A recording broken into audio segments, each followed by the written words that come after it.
Most yards don't look boring because of bad plants. They look boring because of one missing design decision, something that costs almost nothing, but changes everything. Here's the problem. People spend hundreds of dollars on flowers, shrubs, and mulch, and the yard still looks flat, scattered, like a collection of plants instead of an actual designed space. By the end of this video, you'll know exactly how to fix that. How to take a plain front yard or backyard and turn it into something that stops neighbors mid-walk. And stick around for the final idea, because it's the one thing that separates a yard that looks nice from a yard that looks like it belongs in a magazine. Let's get into it. I've redesigned more yards than I can count, some from scratch, some just fixing one or two things that were quietly holding the whole space back. And almost every single time, the fix wasn't buy more plants. It was a design idea nobody had thought to try. In the next 20 minutes, I'm going to walk you through 16 landscaping ideas for both your front and backyard. What they are, why they work, and exactly how to apply them even on a modest budget. One more thing before we start. Each idea on this list builds on the one before it. So by the time we hit the final few, you'll be looking at your yard the way a professional designer does. Let's start with the one idea that instantly makes any yard look more intentional. Idea #1, layered planting heights. Here's the overlooked idea. Professional-looking yards almost never plant everything at the same height. They build in layers, tall in back, medium in the middle, low in front. Most homeowners skip this because it's simpler to buy a flat of matching flowers and plant them in a straight, even row. It feels tidy, but a flat, single-height planting reads as decoration rather than design. Your eye has nothing to travel through. It just skims across one flat plane and moves on. The fix is simple. Think in 3 tiers.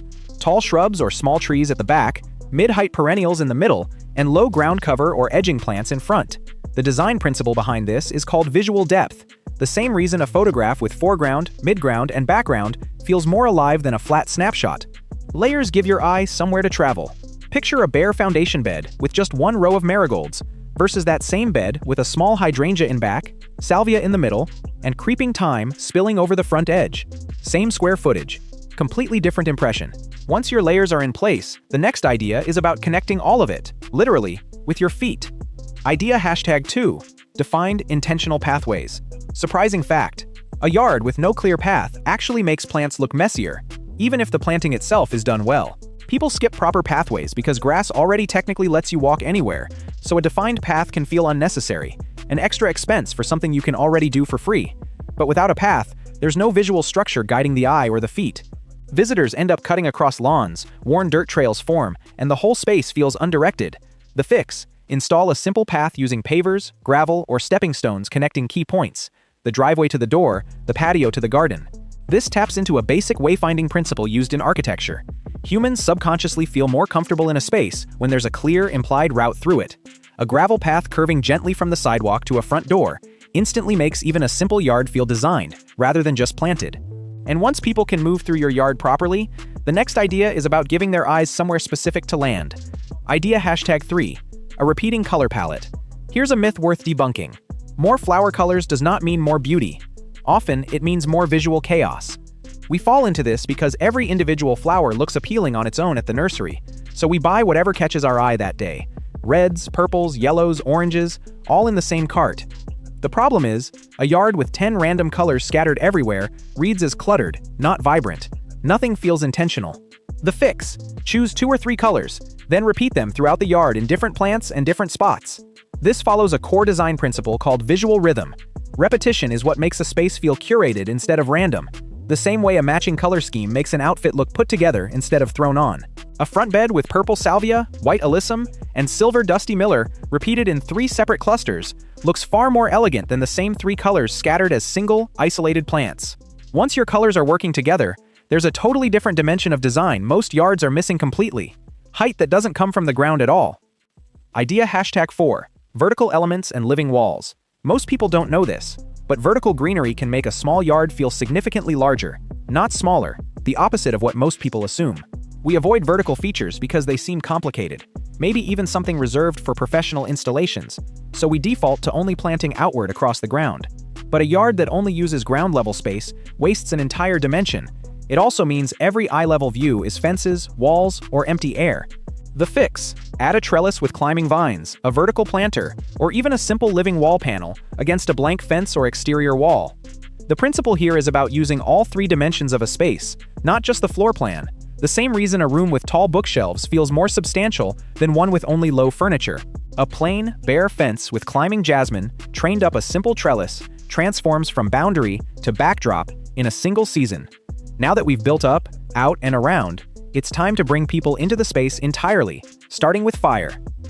Idea #5. A fire feature as a gathering point. Real-life scenario.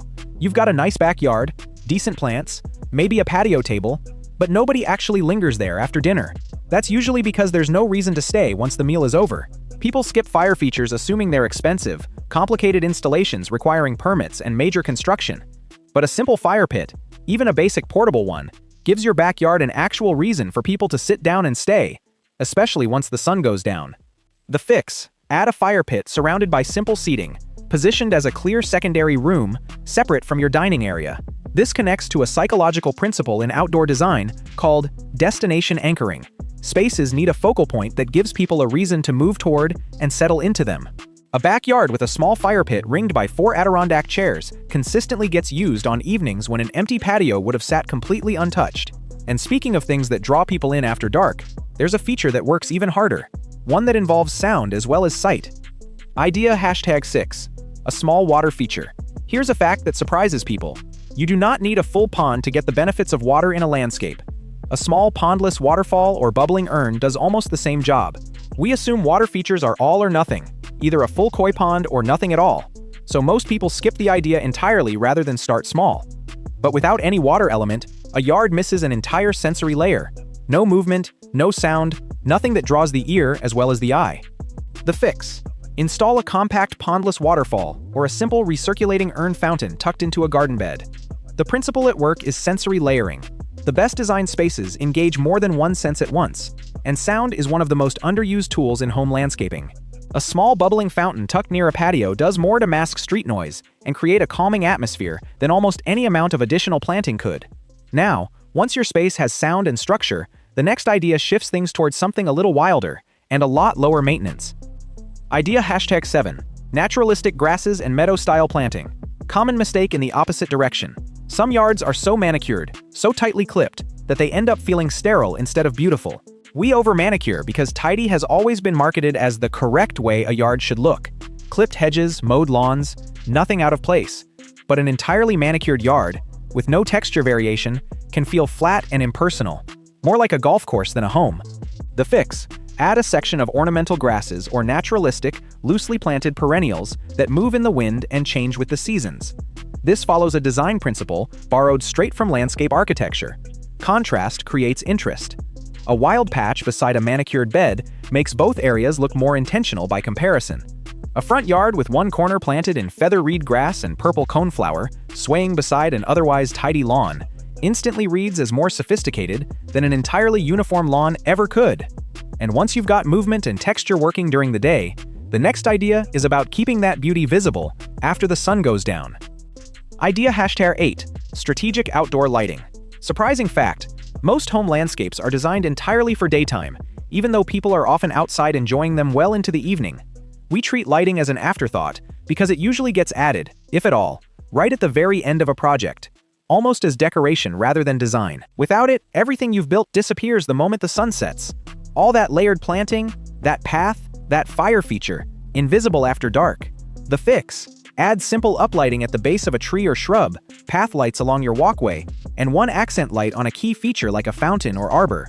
The principle here is called focal illumination. Lighting a few key features rather than flooding the whole yard creates drama and depth, the same way a photographer lights a subject rather than the entire room. A single uplight aimed at a Japanese maple turns an ordinary tree into the visual centerpiece of the entire front yard after dark. Speaking of centerpieces, there's a bigger structural version of this idea we haven't covered yet. Idea #9. A structural focal point. Here's something most people don't consider. Every well-designed yard has one clear hero feature, something your eye is meant to land on first. We skip this because it's tempting to spread attention evenly, giving every plant and feature equal visual weight, assuming that's fair and balanced. But a yard with no clear focal point leaves the eye wandering, without ever settling anywhere. It ends up feeling busy instead of impressive. The fix: choose one structural feature, an arbor, a pergola, a statue, a specimen tree, and build the surrounding design around drawing attention toward it. This is a straightforward principle from art and design: hierarchy. Not everything can be the star, and choosing one hero element makes the entire composition feel intentional. A simple wooden arbor placed at the entrance to a backyard garden, with planting arranged to frame it, instantly gives the whole yard a sense of destination and purpose. Once you've got a hero feature working, the next idea is about the small detail that quietly makes everything around it look sharper. Idea #10. Clean, defined edging. Myth to debunk. Sharp, clean edges are not just a neat freak preference.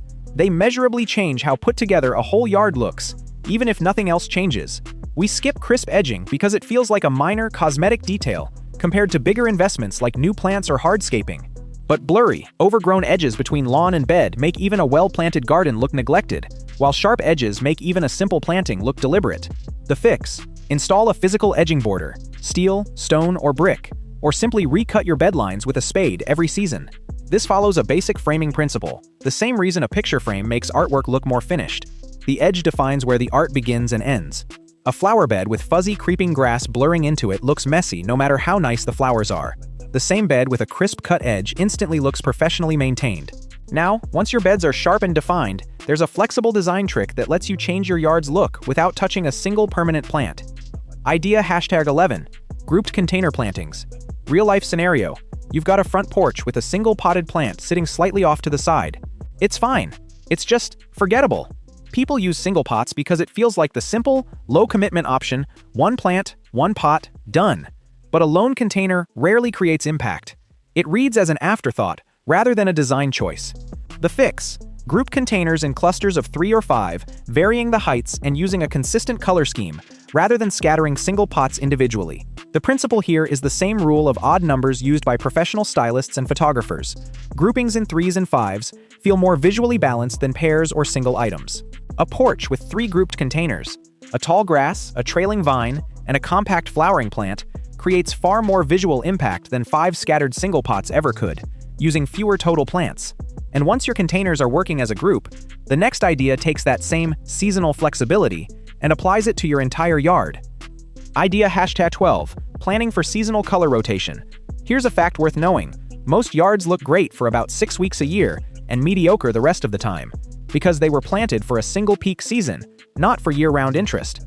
We do this because spring is when garden centers are fullest and most tempting, so most of our buying happens in one seasonal window.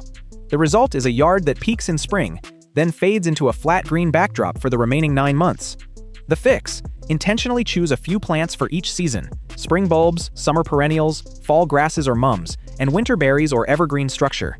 This connects to a planning principle used in event and retail design: staged reveals. Instead of one big moment, you create a sequence of smaller ones that keep the space feeling alive all year.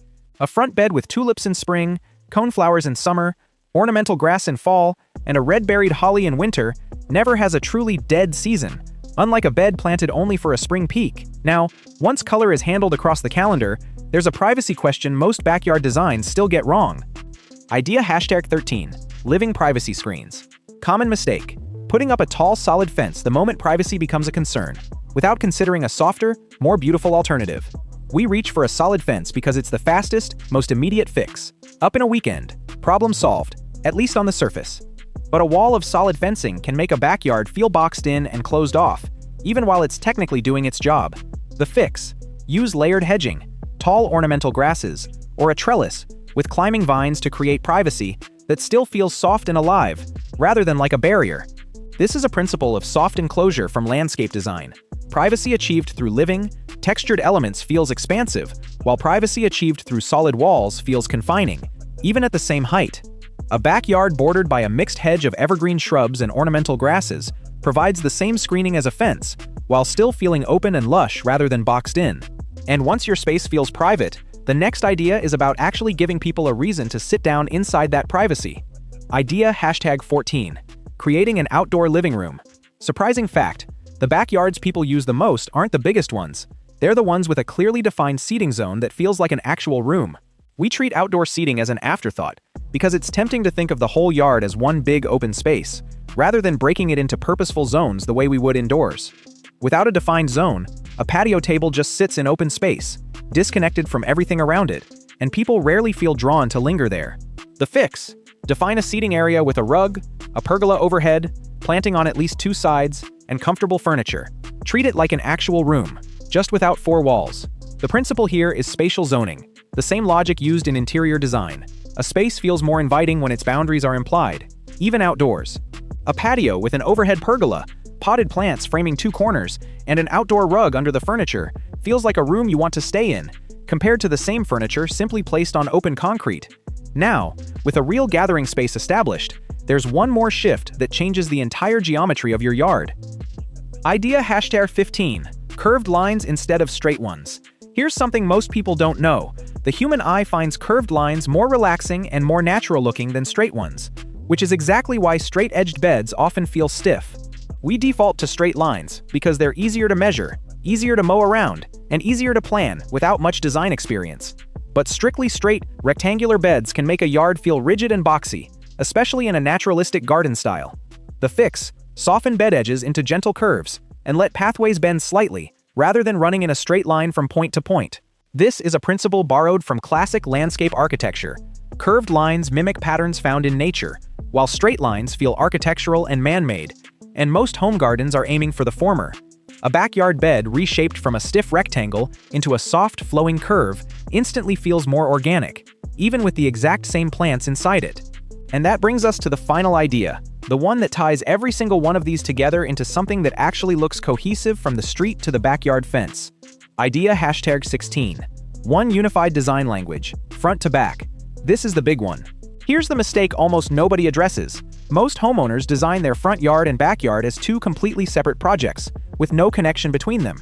We do this naturally, because we experience the two spaces separately. You see the front yard for seconds while parking, and the backyard during actual time spent outside. They never feel like one project. But when the front and back don't share a visual language, different materials, different color palettes, different styles entirely, the whole property feels disjointed, like two different houses stitched together. The fix isn't more design elements. It's consistency. Repeat the same materials, the same 2 or 3 colors, and the same overall style, whether that's naturalistic, modern, or cottage, in both spaces. Here's the psychology behind it. This is the same principle behind strong branding. Repetition and consistency are what make something feel intentional rather than accidental. A property that matches itself, front to back, reads as designed by someone with a clear vision, even if every individual idea is simple. Think about two identical homes. One has a modern gravel path and steel edging in front, then a cottage-style backyard with white picket touches and mismatched pavers. The other uses the same warm stone, the same plant palette, and the same clean lines in both spaces. The second property will always look more expensive, more intentional, and more finished, even with an identical budget. That's the real secret underneath every idea on this list. It's never really about any single feature. It's about making sure all 16 of them are speaking the same design language. So here's the biggest takeaway from everything we just covered. A beautiful yard isn't about how many features you add. It's about how well those features work together, from your front walkway to your backyard fence line. If you take one action today, make it this. Walk from your front door to your back gate and ask yourself honestly, does this feel like one connected space or two unrelated ones? That single question will tell you more about your next landscaping move than any single idea on this list. Now I want to hear from you. Which of these 16 ideas are you most excited to try first? Tell me in the comments, because I read every single one. If this gave you a clearer picture of what your yard could actually become, give it a like and subscribe for more. There's a lot more where this came from. I'll see you in the next one.